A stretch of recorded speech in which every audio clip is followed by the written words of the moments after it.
चिंता संतानहंतारो यत्पादाम्बुजरेण वा स्वीयानान्तान् निजाचार्यान् प्रणमामि मुहुर्मुहुः यदनुग्रहतो जन्तुः सर्वदुःखातिगो भवेत् तमहं सर्वदा वन्दे श्रीमद्वल्लभनन्दनम् अज्ञानतिमिरान्धस्य ज्ञानाञ्जनशलाकया चक्षुरुन्मीलितं येन तस्मै श्रीगुरवे नमः।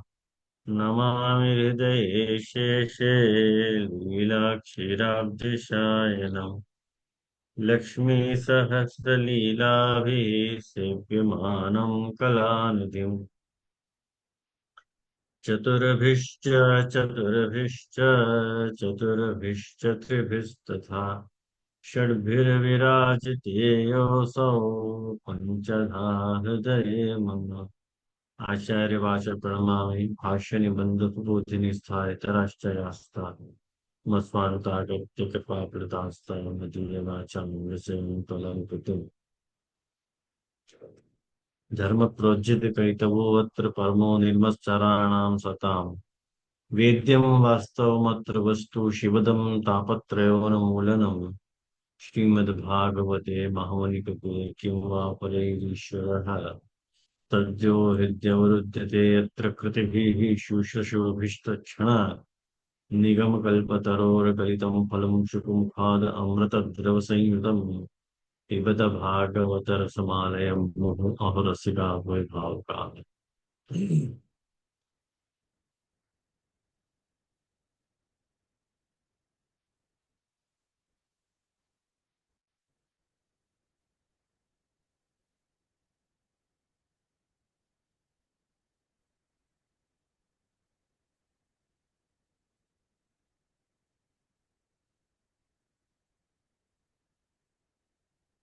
आज के आज के सत्र में 11वां श्लोक प्रारंभ अपन कर रहे हैं। धन्यास्तु मूढ़मतयोऽपि हरिण्य एतायानंद नंदन मुपात्तु विचित्र वेश।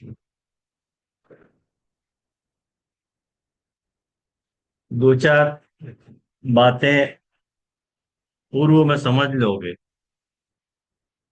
तो विषय की स्पष्टता रहेगी। जैसे कि अपन ये देखते आ रहे हैं कि वेणु गीत को जो प्रकरण है,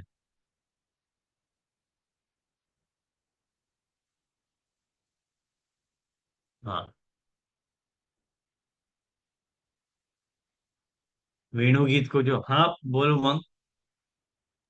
दीदी क्षमा चाहूँ, मैं जरा एक बार क्लास के नियम वापस में रिपीट कर दूं। थोड़ा समय हो हाँ गया तो नियम ऐसे हो गए मुझको। जो जो भी क्लास अटेंड कर रहे हैं प्लीज अपने बेड से अटेंड ना करें। एक शिस्त अपन पाल रहे हैं कि सुबोधनी जी अगर हम लोग हाथ में ले रहे हैं तो बेड जैसी अशुद्ध वस्तु पर बैठ के ऐसी ना देखें। तो सुबोधनी जी आदि अगर आपके हाथ में हो और आप जे जे के क्लास अटेंड कर रहे हो तो कोई भी ऐसे स्थान जहाँ पे अपन सेवा करने बैठ रहे हैं वैसे शुद्ध होके सुबोधनी जी या भागवत जी का स्पर्श करना चाहिए, तो इसका ध्यान रखिए। दूसरा, बहुत सारे लोगों के वीडियोस बंद हैं। वीडियोस चालू रखना बहुत अनिवार्य है। वरना जे जे की आज्ञा से उनको ग्रुप से भी निकाला जाएगा और उनको यहाँ से भी क्लास में से भी निकाला जाएगा।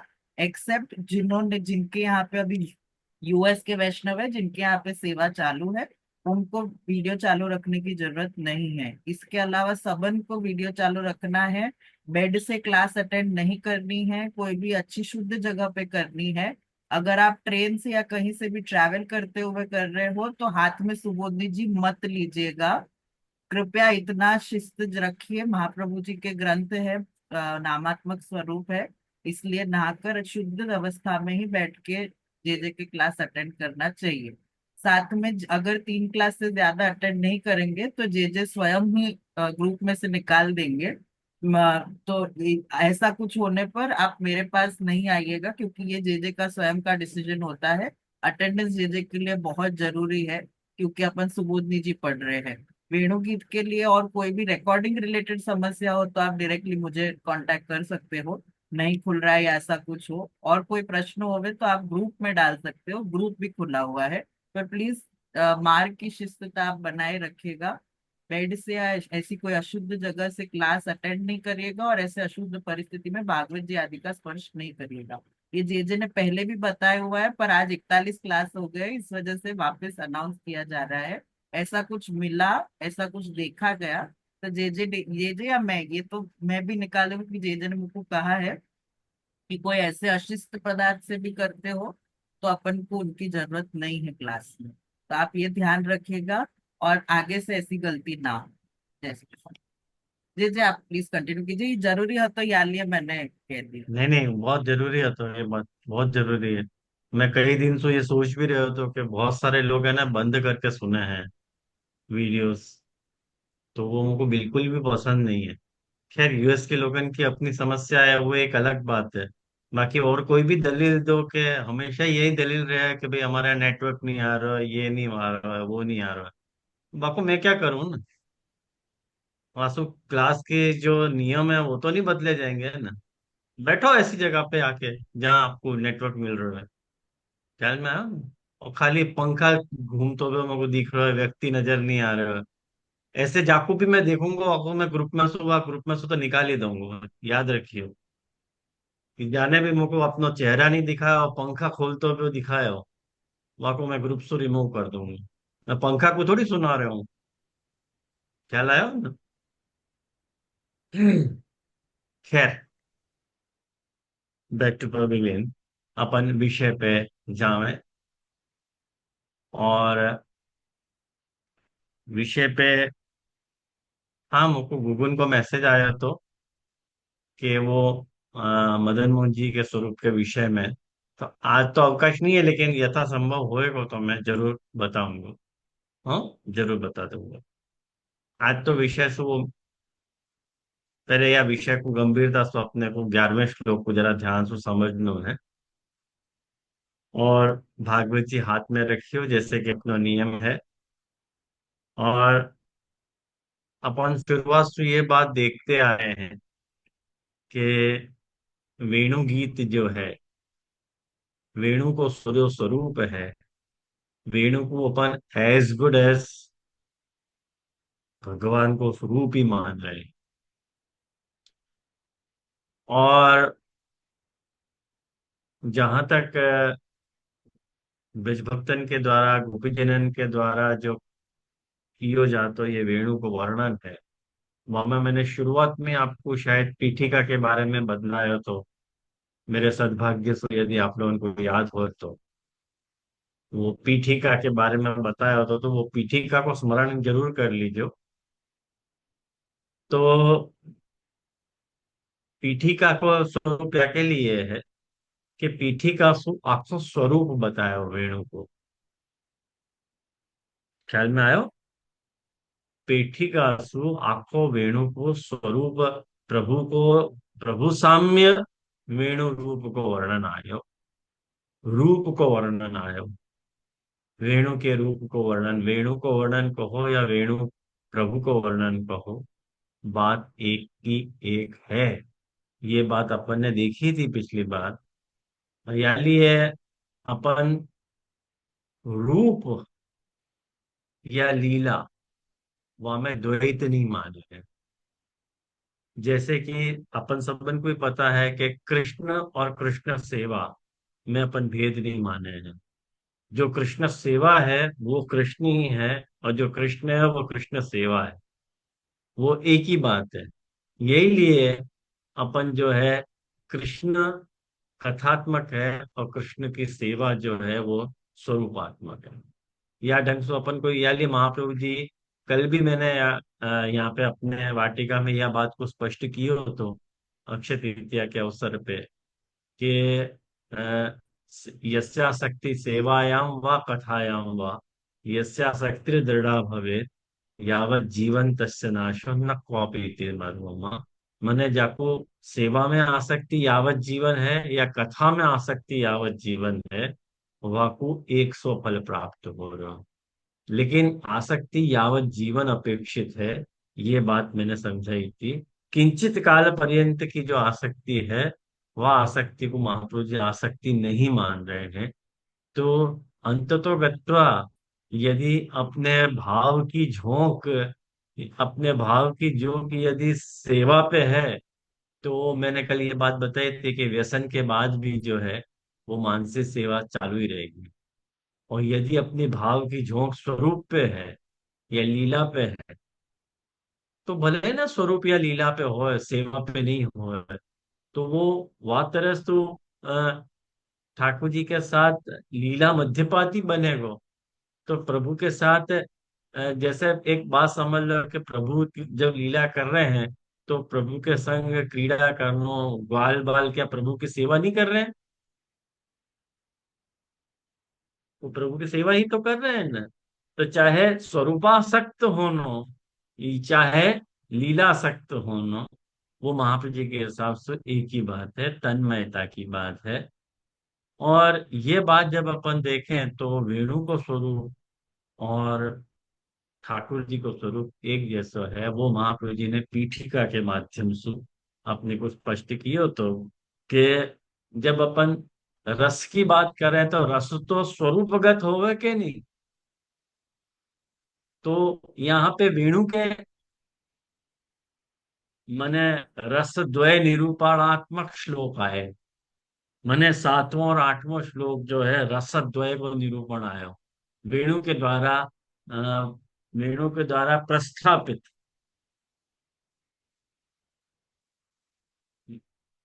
और वाके बाद नौवें श्लोक में वेणु नाद को निरूपण आयो, और 10वें श्लोक में चरण को निरूपण आयो।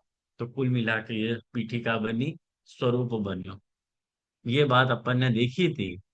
और अब जो है आगे के आने वाले जो 6 श्लोक हैं, उन 6 श्लोकन में महाप्रभु जी अपन को ये बतलाना चाह रहे हैं कि यदि वेणु स्वरूपात्मक है, तो वेणु में रहे भय षड्धर्मन को भी सिद्ध करने को अपनो नैतिक कर्तव्य है।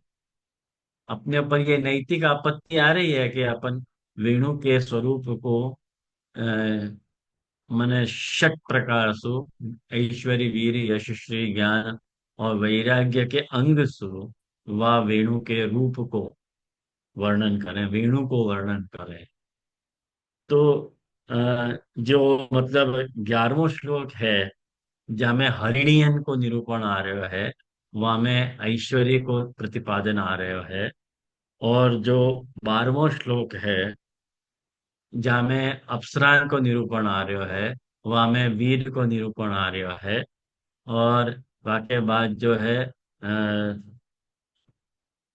वाके बाद जो श्लोक है कि गावश्च कृष्ण मुख निर्गीत वेणु गीत पीयूष, या में जो गाय को वर्णन आ रहा है, वहां में यश को वर्णन आ रहा है। और प्रायो बताम्ब विहगा मनयो अस्मिन, ये जो 14वां श्लोक है, जहाँ में पक्षी को निरूपण आ रहा है, वहां पे श्री को निरूपण आ रहा है। और वाक्य बाद नद्यस्तदा तदुपधार्य, जो है वो वाला जो श्लोक है 15वां, वहां जहाँ नदी को निरूपण आ रहा है, वो ज्ञान को निरूपण आ रहा है। और दृष्टवा तपे ब्रज पशून, ये जो 16वां श्लोक है, वहां पे जहाँ मेघ को वर्णन आ रहा है, वहां वैराग्य धर्म को निरूपण आ रहा है। तो मतलब कुल 6 प्रकार के जो भक्त हैं, माने हरिणी, अप्सरा, गाय, पक्षी, नदी और मेघ, इन 6 प्रकार प्रभु के षड्विध धर्मन को निरूपण करके वेणु के रूप को निरूपण अब प्रारंभ हो रहा है। ये इतनी बात भूमिका के तौर पे याद रखोगे तो आगे की जो महाप्रभु जी की पंक्ति है वो स्पष्ट हो जाएंगी। आइए, आपको ये बात समझ में कि हमें कछु प्रश्न है? फाइन।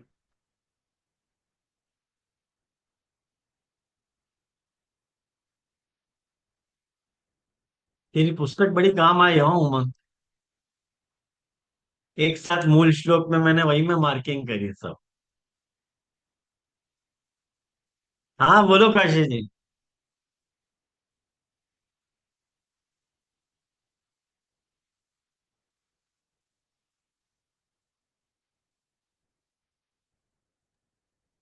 जी एक बार रिपीट करिए। क्या रिपीट करना है? ये जो अभी आपने बताया ना 6 प्रकार का, ठाकुर जी के, हाँ। हरिणी से लेके एक बार रिपीट कर दीजिए ना।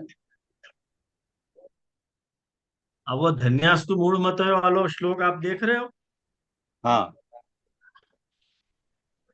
वह श्लोक में 11वें श्लोक में ऐश्वर्य को निरूपण आ रहा है। कुल मिला के मैंने योजना ये है कि पीठिका पूरी हो गई। अब हाँ। 6 श्लोकंसु वेणुगत षड्धर्मन को निरूपण आ रहा है। वेणु को निरूपण षड्धर्मंसु आ रहा है, मतलब वेणु में षड्धर्म विराजमान है। वेणु जो है स्वरूपात्मक है। यानी आप आपके यहाँ तो ये रीत है कि नहीं पता नहीं, लेकिन हमारे यहाँ जब वेणु पधारे हैं तब वेणु के लिए भी सावधान की हो जाए। वेणु कहीं कि हमारे यहाँ बालकृष्ण लाल के मंदिर में कहीं कि एक साथ जो है वो वेणु को मैंने गादी जी के ऊपर बालकृष्ण लाल को एक साथ नहीं पधराते। हम लोग गाली बालकृष्ण लाल को पधरा के तिवारी में या निस तिवारी में या डोल तिवारी में पधराते, और वेणु को अलग सु वेणु और श्रीनाथ जी की डब्बी अलग पधारती। ऐसे हमारे बड़े मंदिर की रीत है। तो वो वेणु के लिए भी सावधान हो तो। वो सावधान यालिए हो तो कि वो वेणु जो है एज गुड एज स्वरूपात्मक होवे के कारण, तो वेणु स्वरूपात्मक है। वह न्याय जी। स्वरूप। तो और वेणु को जो है वो एक हाथ से डंडा के जैसे उठा के नहीं जा सकते थे। वो वेणु को जो है यूं पकड़ के जाते, यूं। और वो इतनी बड़ी वेणु होती थी जो एक आदमी, बड़ा आदमी बजा सके इतना। छाकुर इतना सो, हाँ। और बाकी वेणु इतनी बड़ी हो गए। तो वहां को ऐसे ही पकड़ के ले जैसे कोई स्वरूप को ले जा रहे हो। लेकिन तब ख्याल नहीं आता तो ये सब बातन को। अब जैसे वेणु गीत के ये सब पंक्तियां पढ़े ना तो वो सब सारो मैच हो के महाप्रभु जी यहाँ पे वेणु के नाद, वेणु के रूप को वर्णन यहाँ कर रहे हैं कि वेणु को भगवत स्वरूपत्व सिद्ध करना चाह रहे हैं। तो जो धन्यास्तु मूढ़मतयोपि है, यासु वेणु में ऐश्वर्य विद्यमान है, वाको वर्णन आ रहा है। और वाक्य बाद जो है कृष्णम निरीक्ष्य वनितोत्सव रूपशीलम, ये जो श्लोक है 12वां, वासु जामे अप्सरान को निरूपण आ रहे है। वहां में माँ ठाकुर जी में वेणु के वीर को माने वीर को निरूपण आ रहे है। और वाक्य बाद जो है गावश्च कृष्ण मुख निर्गत वाला जो श्लोक है, जहाँ में गाय को निरूपण आ रहे है, वहां में जो है वो यश को वर्णन आ रहे है। और प्रायो बताम्ब विहिगा वाला जो श्लोक है जहाँ में पक्षियन को वर्णन आ रहा है, वहां में श्री को वर्णन आ रहा है। और वाक्य बाद जो है वो आ, नद्यस्तदा तदुपधार्य वाला जो श्लोक है 15वां, वहां में जो है ज्ञान को निरूपण आ रहा है। और दृष्टवा तपे गज पशुन वालो जो 18वां, अरे 16वां श्लोक है, वहां में वैरागी को निरूपण आ रहा है। तो षड्विध धर्मी धर्म अपन ने वेणु में सिद्ध कर दी है। तो इति सिद्धम के वेणु स्वरूपात्मक है। ये। जी जी। दंडवत प्रणाम। हाँ। हाँ निशा बेन बोलो। हाँ जी जी से धन्यवाद प्रणाम। मेरे को थोड़ी मिसअंडरस्टैंडिंग हो गई है। आपने वो 4 श्लोक से वेणु का स्वरूप दिखा है ना, वो पीठिका है 7वें 8वें 9वें 10वें, वो 4 श्लोक से उसकी वेणु का स्वरूप दिखाया। और अभी आप अपन लोग वो 6 श्लोक लेने वाले हैं, उसमें है तो वेणु का आप बोले कि रूप दिखाते हैं, तो स्वरूप और रूप में क्या डिफरेंस है? एक्चुअली मेरे कुछ को कदाच डिफरेंस नहीं है निशा मिसअंडरस्टैंड। बेन। अच्छा। कुछ डिफरेंस नहीं है। अब वेणु को भगवतत्व भगवदत्व सिद्ध करना चाह रहे हैं और कुछ नहीं। अच्छा, सो भगवान में जैसे गुण है ऐसे वेणु में भी गुण है। हाँ, वाको प्रतिपादन इन 6 श्लोकन में आ रहा है, और क्या अंतर है? अच्छा अच्छा, धन्यवाद माने प्रणाम वो जय जैसे। संपूर्ण वर्णन आ रहा है, ये अंगतया वर्णन आ रहा है, धर्मतया वर्णन आ रहा है, एक एक धर्मतया वर्णन आ रहा है। हाँ। वह अच्छा। ढंग से जैसे रसद्वय को निरूपण स्वरूप के तौर पे आए हो, लेकिन यहाँ पे ऐश्वर्य वीर यशस्वी ज्ञान वैराग्य के अंगसु वेणु को निरूपण आया है। तो ऐसे समझ सके कि वो 4 श्लोक से वेणु को धर्मी स्वरूप दिखाए और अभी 6 श्लोक से गुण द्वारा धर्म स्वरूप दिखाते हैं। हाँ, मतलब वो स्वरूप की बात है ये भी। वो अच्छा वो स्वरूप वेणु में कैसे सिद्ध है, वाको निरूपण अब 6 श्लोक सुहार यूं। अच्छा, धन्यवाद प्रणाम जय जैसे।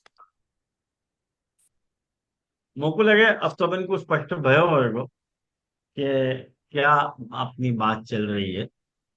तो लेकिन थोड़ा ध्यान से आप देखना पड़ेगा, नहीं तो ध्यान से नहीं देखोगे तो महाप्रभु जी की पंक्ति तो आप जानो ही हो कि सीधी क्लीन बोल्ड हो जाए आदमी, समझ में ही नहीं आवे।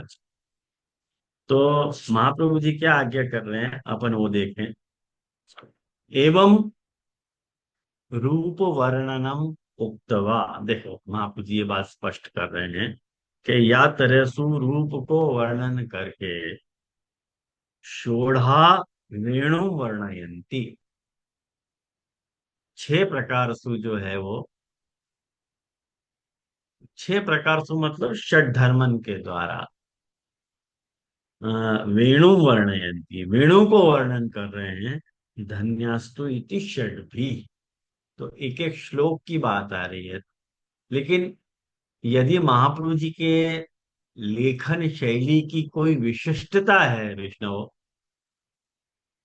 आपकी लेखन शैली की विशिष्टता या में रही भई है कि आपको जो नैपुण्य है, महाप्रभु जी को जो महाप्रभु जी की जो निपुणता है वो यह बात में रही है कि 6 श्लोक को महाप्रभु जी ने 6 कारिकान में कह दियो है, कि आगे के आने वाले 6 श्लोक को एक एक कारिका से बता दियो है। और इतनी खूबसूरती से बताया है कि अपन महाप्रभु जी में श्रद्धा में विराज रहे हैं ठाकुर जी के, ऐसा अपन देख सके कि इतनी सफाई से महाप्रभु जी ने षड को बताया है। ये तो कोई वाक्पति ही कर सके, कोई साधारण व्यक्ति के बस की बात नहीं है या फिर ऐसे वर्णन करूं। तो मैंने आपको जैसे 6 धर्म की बात बताई, और 6 धर्म के सामने 6 प्रकार के जो हते लीला, लीला परिचायक माने जो लीला पात्र, लीला पात्र कह लो, कि 6 धर्मन को सिद्ध करने वाले 6 लीला पात्र जो हैं वो हरिणी, अप्सरा, गाय, पक्षी, नदी और मेघ, ये 6 लीला पात्र हैं। जिन 6 लीला पात्रन के द्वारा अ, वेणु गीतकार जो है वेणु के रूप को वर्णन करना चाह रहे हैं। तो हरिणियों, हरिण्यो, अप्स अप, अप्सरसो गावः, पक्षिणो नद्य एव च।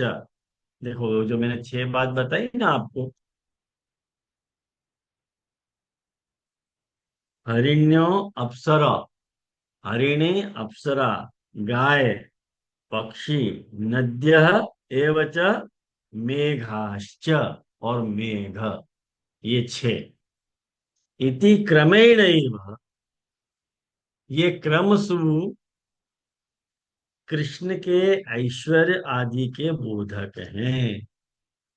अरे अब यहाँ में जो एक बॉम्बास्टिक वचन है कौन सा है आप बताओ। मैं तो चौंक गया हो, तो आप लोगों को पता चल रही है कि नहीं। जाकू ये पंक्ति को अर्थ पता चल गयो, वाकू मेरी तरफ से एक स्पेशल आशीर्वाद। कौन को पता चल।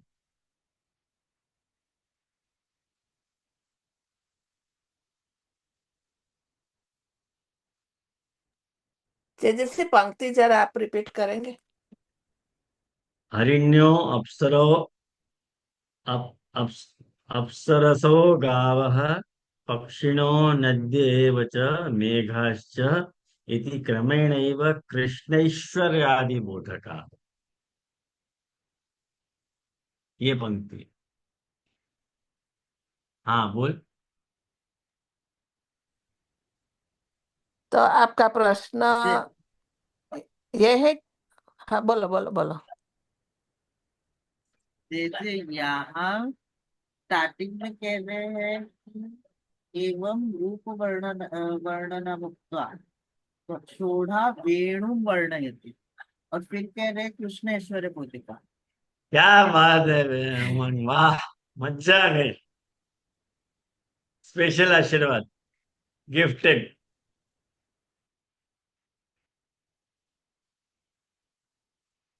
फाइन। देखो यही बात है कि या या क्रमशु कृष्ण के ऐश्वर्य इत्यादि जो है बोधक जो है षटगुण इनको यहाँ बताया जा रहा है। ऊपर कह रहे हैं वेणु वर्णयंती, और यहाँ कह रहे हैं कि कृष्ण के ऐश्वर्य आदि। इट मीन्स कि कृष्ण और वेणु में कोई अंतर नहीं है। आयो समझ में? ये कहने की बात। यही सब मजा है सुबोधनी जी की, यही सब मजा है। तो वाक्य बात देखो, रूप वर्णनम, नीचे लेख कर, रूप वर्णनम उक्तवा कह रहे हैं ना, वाक्य पर लेख कर बता रहे हैं वेणु हो इति शेष। भाई कौन के रूप को वर्णन, तो क्या वेणु, वेणु के रूप को वर्णन इति शेष। जोड़ लो ना पंक्ति, इतनी समझ नहीं आई क्या? लेख कर बता रहे कि वेणु के रूप को वर्णन।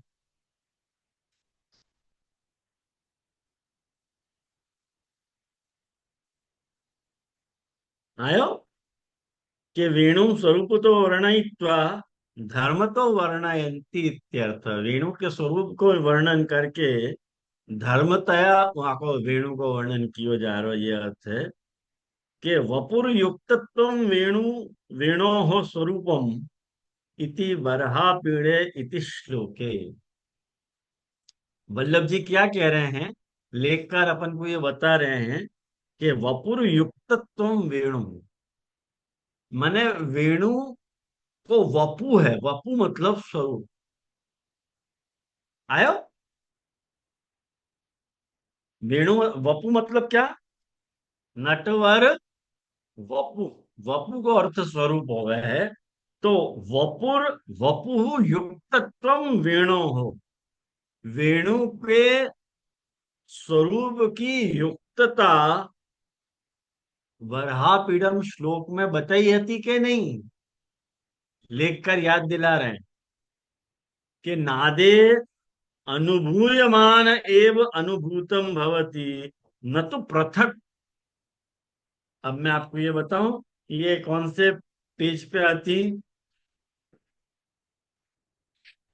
कहाँ पे आती ये बताऊं? अगर आपके पास टेक्स्ट विराज रहे हो है तो पेज नंबर 261 पे आती है बात। पेज नंबर 261 पे सुबोध नीचे में ऊपर सु दूसरी पंक्ति, नादे अनुभूयमान एव अनुभूतम भवति न तो पृथक इत्येवं भूतम नामम नादम संपाद्य शुद्ध पुष्टि स्थानम प्राविशत पुष्टि मार्ग अंगीकार प्रकटितवान। ये वाली पंक्ति यदि देखो कि नादे अनुभूयमान, नाद में जाको अनुभव अपन कर रहे हैं, वाको ही अनुभव हो गए है, न तो पृथक, और कोई को अनुभव नहीं हो गए। तो वेणु को नाद जो है वो स्वरूप सु पृथक नहीं है, ये बात वहां बताई थी। ऐसे ही तथा च रसद्वय निरूपणम चरण निरूपणम अपि वेणु स्वरूप वर्णनमेव इति भावः। देखो जैसे मैंने आपको ये बात समझाई थी कि जो रस के दो रस को निरूपण आयो और चरण को निरूपण आयो, तो देखो लेखकार ने वेणुनाद को निरूपण मिस किया है। सॉरी, ऐसे नहीं बोलना चाहिए, मेरे से गलती भुला गया, सॉरी। लेखकार ने वाको यहाँ गिनाया नहीं है, वो समझ रहे हैं कि अपन को सब पता है। लेकिन लेकिन रसद्वय निरूपण 7 और 8 आयो, और चरण निरूपण 10 आयो, तो नौमो तो रह गयो ना। तो नौमो कौन सा आयो? नौमे में क्या बात आई? तो नौमे में आई वेणु नाद को निरूपण, कि भाई वेणु नाद कैसो है। गोप्य किमाचराद अयम कुशलम स्म वेणु अधर सुधामपि गोपिका नाम। ये वालो, गोप्य किमाचराद अयम कुशलम स्म वेणु अधर सुधामपि गोपिका नाम, वो वाली बात। तो ये स्वरूप को ही वर्णन आयो, ऐसो वल्लभ जी कहना चाह रहे हैं।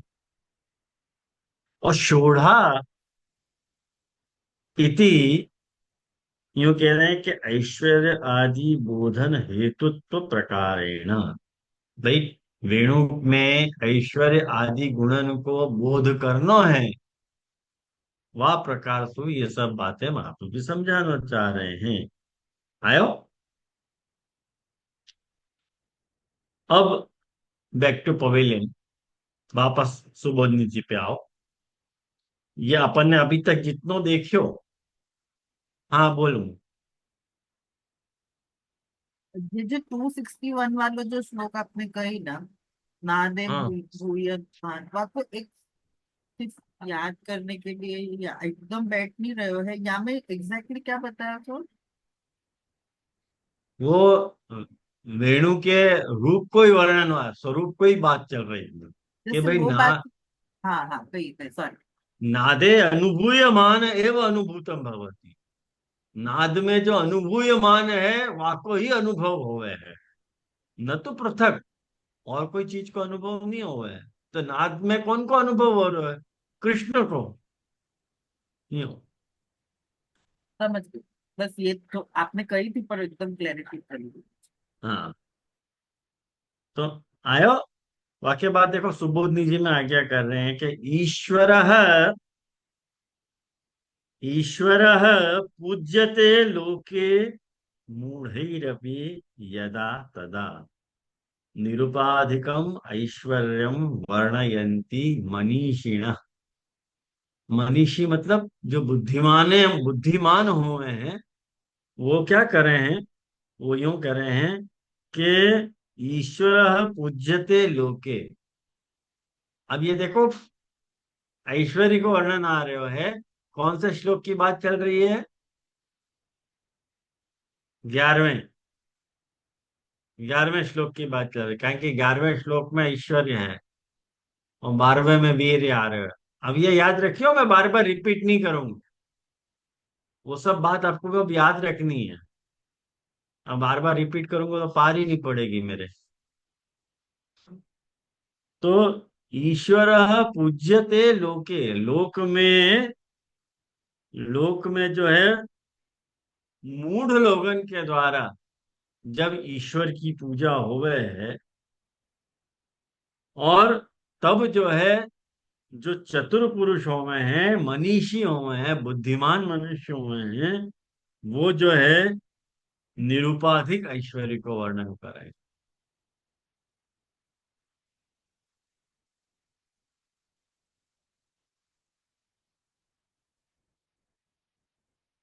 अब देखो ये क्या बात कह गए, महाप्रभु जी ने क्या बात कह दी। अब देखो,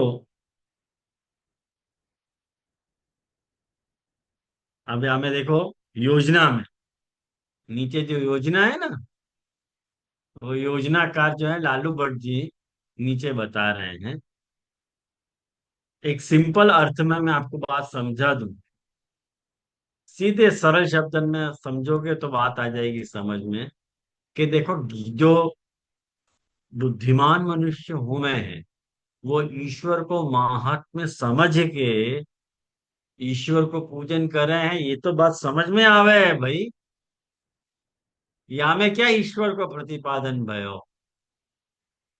लेकिन जो मूढ़ व्यक्ति है, वो मूढ़ व्यक्ति भी यदि ईश्वर को पूजन कर रहा है, तब जाके प्रभु को ऐश्वर्य सिद्ध होवे। ये जो हरिणी है, वो मूढ़ बुद्धि वाली है, उनको क्या लेना देना प्रभु के महात्म्य से। लेकिन वो अपने कृष्ण सार पतियन के साथ, अपने मृगन के साथ ईश्वर माने ठाकुर जी के वेणुनाद को बहुत आतुरता से सुन रही हैं। ये महाप्रभु जी कह रहे हैं कि ऐश्वर्य नहीं है तो और क्या है। वो यह बात नीचे देखो, लालू भट्ट जी अपने को समझाना चाह रहे हैं कि अनीश्वरेषु प्रविष्ट ईश्वरत्व सूचक सामग्री अनाविर्भाव अनाविर्भावयन्नपि अनीश्वरेश, जो अनीश्वर हैं मतलब जो जीव हैं, उनमें भी प्रभु ईश्वर ईश्वरता की सामग्री उनको पता नहीं है। ईश्वरता की सामग्री होगा क्या है। अपन तो मनुष्य हैं, अपन तो शास्त्र के द्वारा प्रभु के महात्म्य को समझ सके हैं, लेकिन ये जो मूढ़ बुद्धि वाले हैं उनको प्रभु के ईश्वर को समझ प्रभु के ऐश्वर्य को समझने को कोई साधन उनके पास है ही नहीं।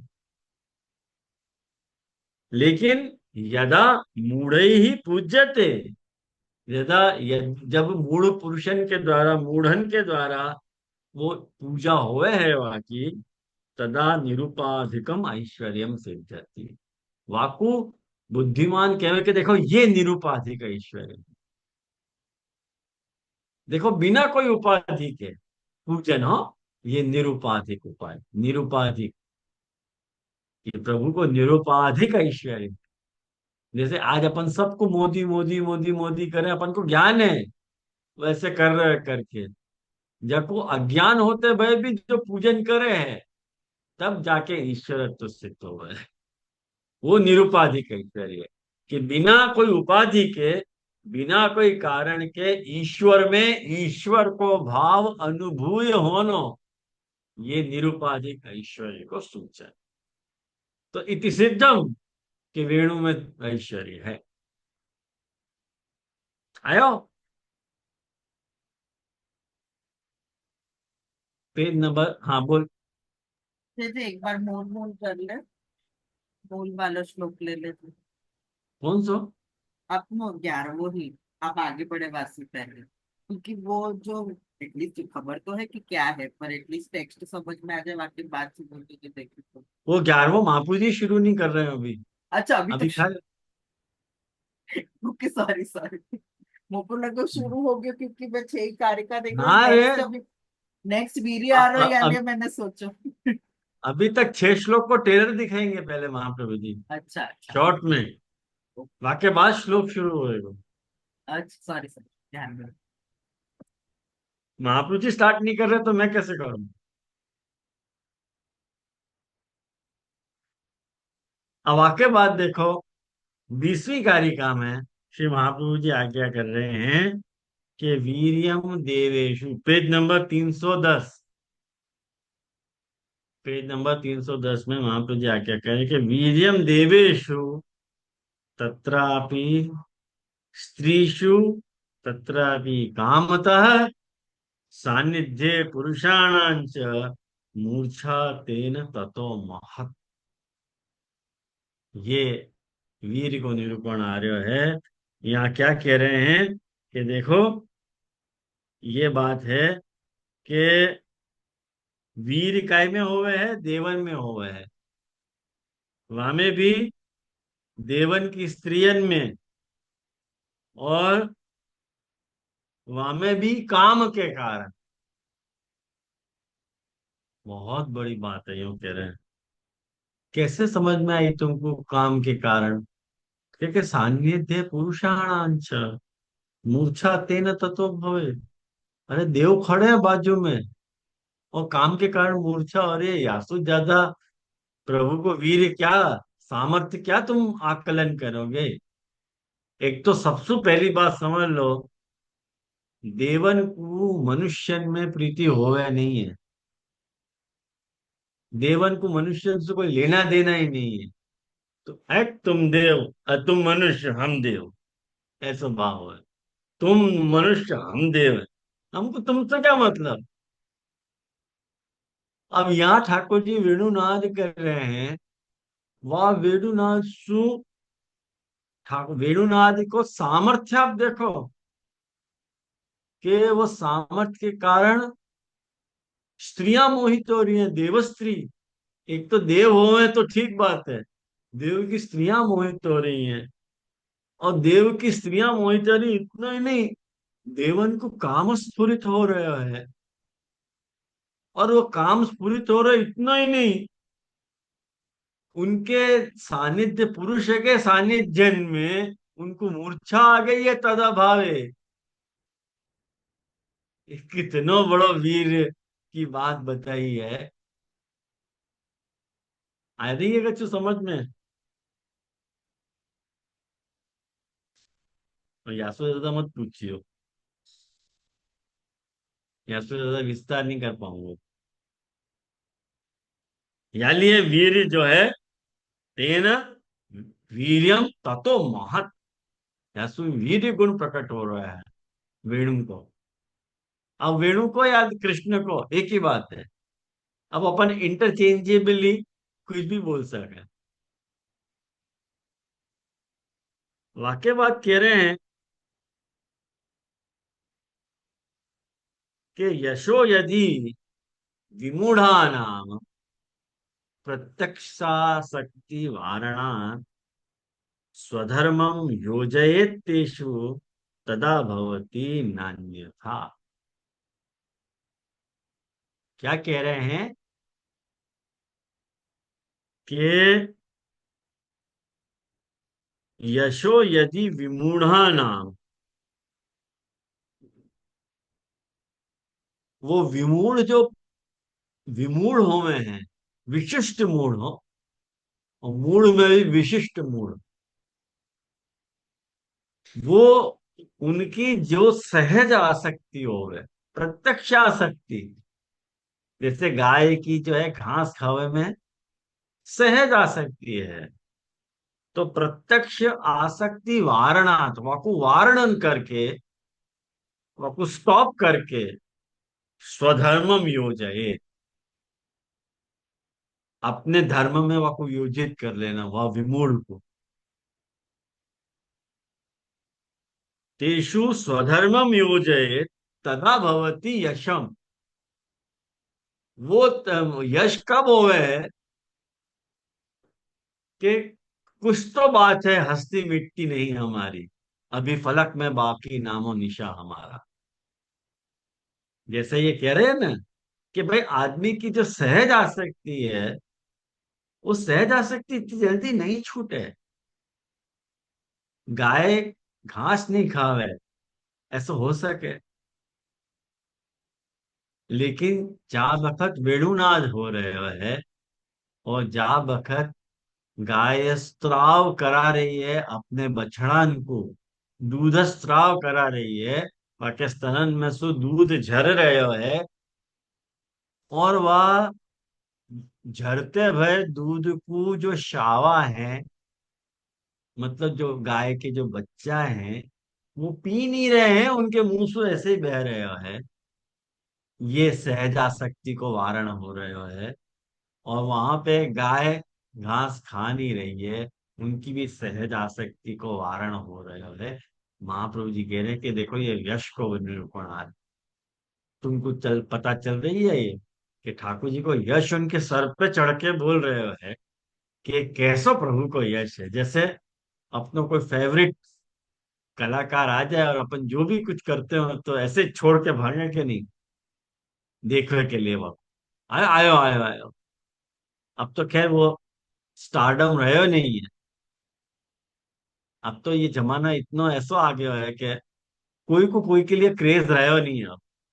ये इंटरनेट ने सब पूतना कर दिए सब बात के।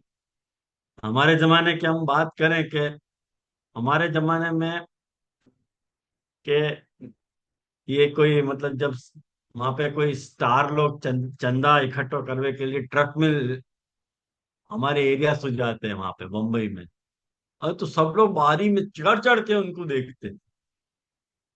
ऐसा क्रेज हो तो। अब तो खैर इतना क्रेज नहीं है, अब तो स्टार भी जावे तो कोई पूछे नहीं है। कोई फिल्म स्टार भी यदि रास्ता पे जाए तो आपको कोई पूछे नहीं है, कारण कि वो जमाना बदल गया, स्वभाव बदल गई, क्रियाएं बदल गई, आदतें बदल गई, सब कुछ हो गया। लेकिन यश को स्वरूप नहीं बदले है। जब वास्तव में अपन यश कह रहे हैं, वो यश ऐसे ही होगा कि अपनी प्रत्यक्ष आसक्ति को वारण होना चाहिए। अपनी जहां भी प्रत्यक्ष आसक्ति हो, वहां को यदि वारण हो जातो हो, तो वो यश हो। ख्याल में आयो? नहीं तो यश सिद्ध नहीं हो, तदा भवती न अन्यथा। नहीं तो वो यश सिद्ध नहीं हो, यश नहीं। यदि प्रत्यक्ष आसक्ति को वारण नहीं हो रहे है, तो बी रेस्ट अश्योर, वो यश नहीं है।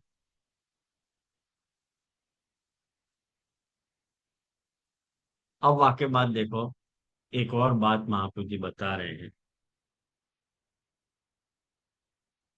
तामसा राजसा राजसाश्च अन्ये गुणातीताश्च रूप्यते, वृंदावनम गुणातीतम मुनयश्चापि पक्षिणां गोवर्धनश्च तृतीयं गुणातीतम यह स्थितम। अब महाप्रभु जी ने ये बात बीच में क्यों योजित करी? ये ये बात अलग से हमें कारिका में क्यों बतानी चाहिए कि महाप्रभु जी एक साथ सब बातें इंक्लूड करके बता देना चाहें? महाप्रभु जी के हिसाब से महाप्रभु जी यूं कह रहे हैं कि पूरा वेणु गीत के निरूपण की जो शैली है, वो देखो निरूपण की शैली कैसी है। वहां को आप अपने एक अलग नोटबुक में लिख लोगे ना, तो आपको अच्छी तरह से आ जाएगी समझ में कि सातवां, आठवां, नौवां, सातवें से लेकर के 17वां श्लोक तक कितने श्लोक में?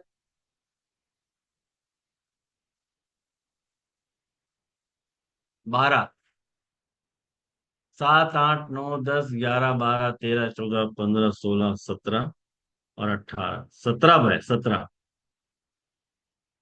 अब आप देखो महाप्रभु जी ये बताना चाह रहे हैं कि महाप्रभु जी की पंक्ति पढ़ो कि तामसा राजसाश्च अन्य, मतलब तामस, राजस, सात्विक और निर्गुण, ये वर्णन को क्रम है।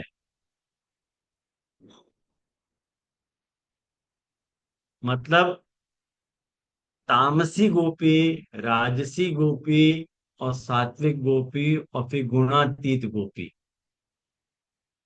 या लिए मने तामस, राजस, सात्विक, निर्गुण, तामस, राजस, सात्विक, निर्गुण, तामस, राजस, सात्विक, निर्गुण, ऐसे ये जो 12 श्लोक हैं, या स्टाइल में जब आ रहे हैं, तो वहां में महाप्रभु जी बताना चाह रहे हैं कि वृंदावन, मुनि और गोवर्धन, ये तीन गुणातीत हैं। वृंदावन मतलब ये वृंदावन को वर्णन जो 10वें श्लोक में आयो, मतलब 7, 8, 9, सातवें में तामस, आठवें में सातवें में तामस, आठवें में राजस, नौवें में सात्विक और 10वें में गुणातीत, मतलब वृंदावन गुणातीत है, ये बता रहे हैं। वाक्य बाद 11वां राजस, अरे 11वां तामस, 12वां राजस, 13वां सात्विक और 14वां मतलब मुनि का वर्णन गुणातीत। बाकी बाद 15वां तामस, 16वां राजस और 17वां सात्विक और गोवर्धन पांचों गुणातीत, ऐसे वर्णन आ रहे हैं।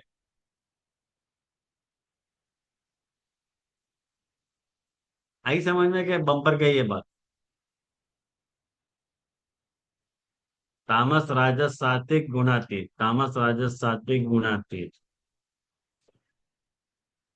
ख्याल में आयो? अब एक बात देखो, मैं आपको बताना चाहूं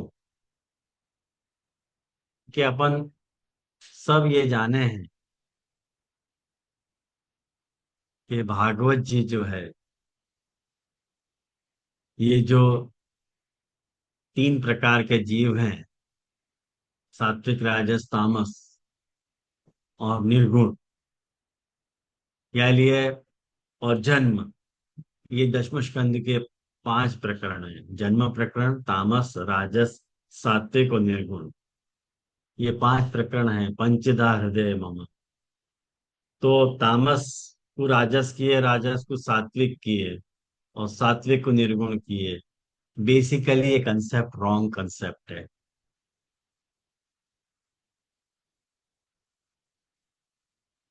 बेसिकली ये रॉन्ग कंसेप्ट है। महाप्रभु जी ऐसा नहीं कहना चाह रहे। कहें कि यदि तामस भक्तन को, माने ब्रज भक्त और तामस हैं, और उन तामस भक्तन को राजस में कन्वर्ट किए ऐसे कह रहे हैं, तो राजस तो यहीं आ गए पूरे तामस फल प्रकरण तक। गुणातीत भी आ गए, सात्विक भी आ गए और राजस भी आ गए, गुणातीत भी आ गए, सब आ गए। अब कौन से तामस बाकी रहे कि जिनको राजस बनाने हैं? वास्तव में राजस भक्त 7 हैं जिनको महाप्रभु जी ने राजस प्रमाण प्रकरण के प्रारंभ में गिनाया। कुछ 7 प्रकार के भक्त हैं, उन 7 प्रकरण को राजस माने। और सात्विक प्रकरण जो प्रारंभ हो रहा है, वहां महाप्रभु जी ने सात्विक भक्तन को अलग माने। और मेरे मेरे भी ये अंडरस्टैंडिंग थी। लेकिन कल मेरी और मैंने बीटी जी के साथ भी यह विषय की मेरी चर्चा हुई थी। तब हम लोग की अंडरस्टैंडिंग क्लियर भई कि नहीं नहीं, वास्तव में देखा जाए तो राजस भक्त तो वो तो तामस भक्त है, कोई या तरह के नहीं। मैंने गोपी जनान की जो कथा है वो आगे कंटिन्यू हो रही है, उनको राजस बनाया जा रहा है। ये रॉन्ग नोशन है।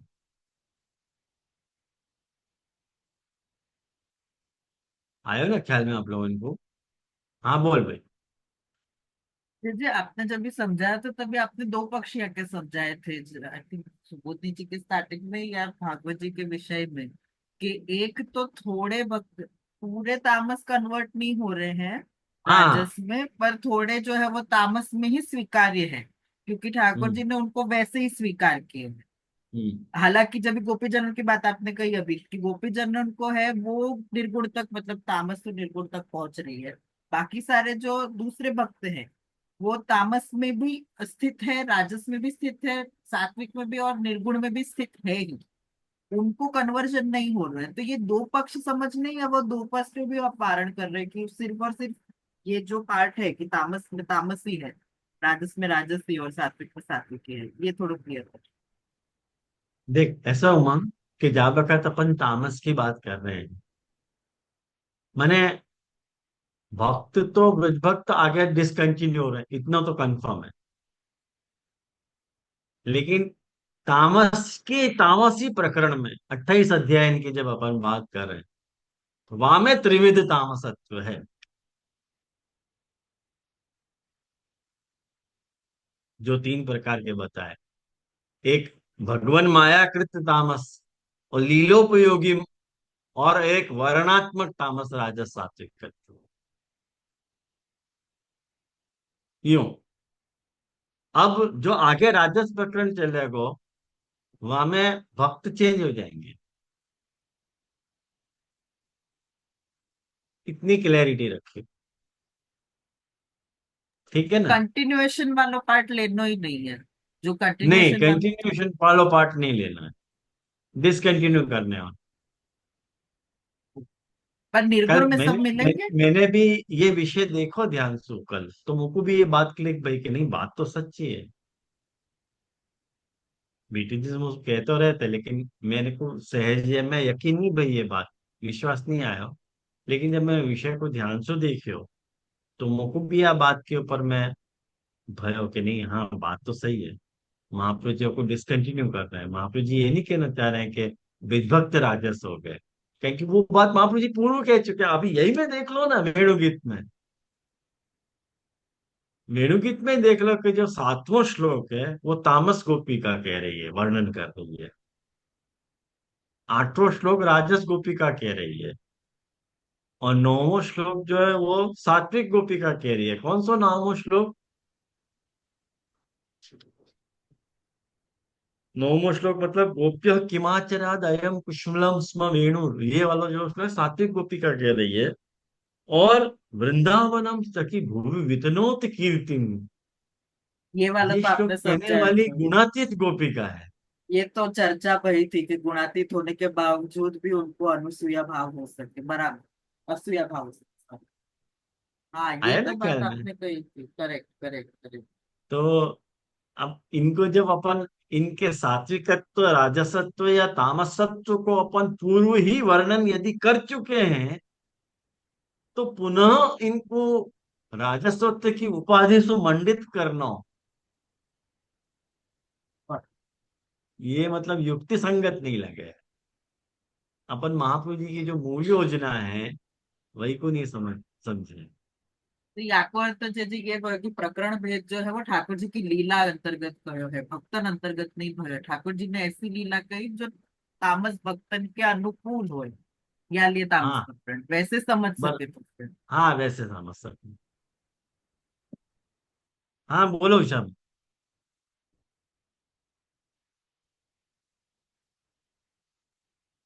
हाँ जी जी। मतलब तामस प्रकरण में जो तामस भक्त है वो सात्विक राजस और निर्गुण तामस प्रकरण में ही हो जा रहे हैं और चैप्टर फिनिश हो रहे हैं, या ऐसे लेना। हाँ ऐसे ही लेना। ठीक है। तो मुझको लगे अपन यहाँ रखे हैं आज कि कहें कि विषय अब आगे चलेगा, अभी पूरा नहीं भयो। तो पेशेंट माने धीरज रखो। एक जन ने अभी तो काशी जी को श्री शायद ज्ञान। प्रश्न। हाँ कौन को प्रश्न है? हाँ काशी जी को, हाँ। जैसे फिर जैसे इसमें कहे कि आगे चल के सारी गोपियां निर्गुण हो जा रही है, फिर उसको क्या समझना? कहाँ कहाँ लिखे हुए? जैसे कहीं ऐसा सुनने में आता कि सारी गोपियां आगे चल के सबके सब निर्गुण हो जा रहे हैं, और जो जो गोपियां उनको ठाकुर जी को द्वारका में मिली थी, तो उनको वहां पे उनका कोई भी जिद नहीं था, यानी वो सबके सब निर्गुण हो गए थे। तो हो चुकी थी ना। तो अभी जो आप समझा रहे कि जो तामसी में तामसी में ही है, जो राजस में राजस में ही है, ये पक्ष को कैसे समझना? अच्छा है। वो तो एक्चुअली देखो, यूं तो है सब श्रुतियां निर्गुणी है। हम्म। वो लीलार्थ बात है सो आविर्भूत भाई। ये तो पक्ष क्लियर ही है ना, लीला के लिए बात हमसे प्रकट हुई। यानी यहाँ ये पक्ष यही समझना कि ये तामसी लीला चल रही है, सात्विकी और या राजसी, यहाँ यही ये समझ के चलना है। हाँ सभी है ना, हमें तामसी भी है, राजसी भी है, राजसी भी। सात्विक भी है और निर्गुण भी तो है। हाँ। भाई जाकू जो रोल दियो गयो है लीला में, वो वही रोल तो करेगी। बराबर। अपन को तामसता राजसता और सात्विकता से निर्गुण जानो, ये सारी बात अपने लिए है। अपने लिए, उनके लिए नहीं। हाँ उनके वो लिए तो है नहीं ही। है। वो तो है ही। अपन को कन्वर्ट होना है। तामसता से निवृत्त होकर राजसत्व ग्रहण करना, राजसत्व ग्रहण निकल के सात्विकत्व पे आना, फिर निर्गुण बनना। जी जी जी। यानी मनिष्ठम निर्गुणम श्रुतम आया तो वो आया जे ना बाद में ख्याल। निर्गुण को जो दूसरो अर्थ राजा हमेशा लेवे कि जा जा प्रकार से जो समय जो भाव की आवश्यकता हो वो प्रकट करनो, तो वो as a pre context with गोपीजनों के भाव अपन को लेके ही चलनो, जासु लीलान को सम्मिश्रण हो जाए। सही बराबर, बात। एकदम क्लियर हो। जरूरत आती है कि एक्चुअली आपने बताया तो बहुत अच्छे लगे। हम्म। अब विषय वही महाप्रभु जी ने उठाया तो फिर मैंने कहा कि बता ही दूं अब, क्या व्यर्थ में आगे क्यों कंफ्यूजन पालना। तो अभी अपन ने तीन गुण देखे, ऐश्वर्य वीर यश श्री ज्ञान और वैराग्य भी बाकी है। और वाक्य बाद 11वां श्लोक प्रारंभ हुआ। आनंद सु करेंगे अपन। विषय की स्पष्टता भई ना, लेकिन तो आश्रय को पद करें अपन। दृढ़ चरणन जी जी। के रो भरोसो, इन चरणन के श्रीवल्लभ नख चंद्र छटा बिन सब जग माज अंधेरो भरोसो गणिन चरणन के साधन और नहीं आकली में जासो हो निवे सूर्य कहाँ कहे विविध आंधरो बिना